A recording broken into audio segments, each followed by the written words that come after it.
All right, let's dive in. Ever wonder what a typical British home really looks like on the inside? Well, today, we're taking a special virtual tour. We're not just going to peek behind the front door. We're also going to pick up some new vocabulary along the way. So let's get started. It's a great question, right? You see them in movies, but what are the different kinds of houses? What do you call everything? Well, you're in luck because we are about to get a personal tour. So our guide is a young guy named William, and he's actually made this cool virtual tour of his home just for us.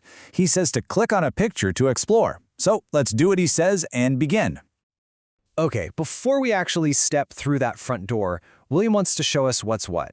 It looks like he's giving us a little guide to the different kinds of houses you'd find on a typical British street.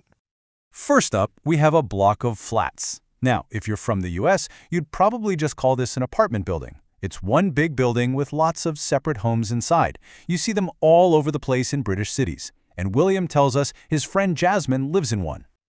Next, we have the terraced house. Oh, these are so iconic in Britain. It's basically a house that's part of a long row, all connected on both sides. And, fun fact, it seems William's aunt lives here. And finally, the detached house. Just like the name suggests, it stands all by itself. And this one, yep, this is William's house. So this is the one we're about to go inside. All right, it's time. Let's head on inside. We're going to follow William and start our tour downstairs on what's usually called the ground floor in Britain. And our very first stop is this sitting room. You might call it the living room. This is usually the heart of the home, where the family just chills out, watches TV, and hangs out together. So, what do we have in here? William points out all the essentials. The TV and stereo, a computer, his mom's books. There's a sofa, of course, and I love this personal little touch he adds. And there's Dad in his favorite chair. See, it's those little things that really make a house feel like a home. Okay, next up we're heading into the dining room. This one's pretty self-explanatory. It's where the family sits down together for their meals. William keeps it super simple here. What's in the dining room? A table and 6 chairs. That's it. It looks like a really bright, functional space all set for a family dinner. Okay, we've seen the main living spaces downstairs. Now it's time to head on up and check out the more private areas, the bedrooms and the bathroom. So William throws out this question, almost like a little quiz for us. What is there in a bathroom? It's a clever way to get us thinking about the right words. So what do you think the answer is? And here we go. Here's our answer. The absolute essentials of a British bathroom. A wash basin, which is really just another word for a sink, the toilet, and, of course, a bath. While some homes have a separate shower, the classic bath is still super common. And now for the room I've been waiting for, William's own bedroom. This is where we're really going to get to see his personality. So what does he choose to show us?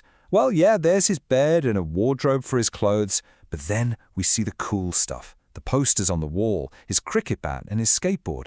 These things tell a story, They tell us who he is and what he's into. And you can tell William thinks so too. He kind of looks around his room at all his stuff and proudly asks, "Cool, isn't it?" Yes, William, it is. It's a great room. But hold on, our tour isn't quite over yet. For our final stop, we're going to pop back downstairs to the kitchen and learn the names for a few more everyday objects. Now this is where the vocabulary gets really interesting, especially the British terms. We have the sink, sure, but then there's the cooker. That's the whole appliance, the oven and the stovetop all in one. And of course, you absolutely cannot have a British kitchen without a kettle for making tea. And the fridge. So what's happening in the kitchen? Well, it looks like someone's getting tea ready. Now here's a key tip. In Britain, tea isn't just the drink. It can also be the name for the evening meal.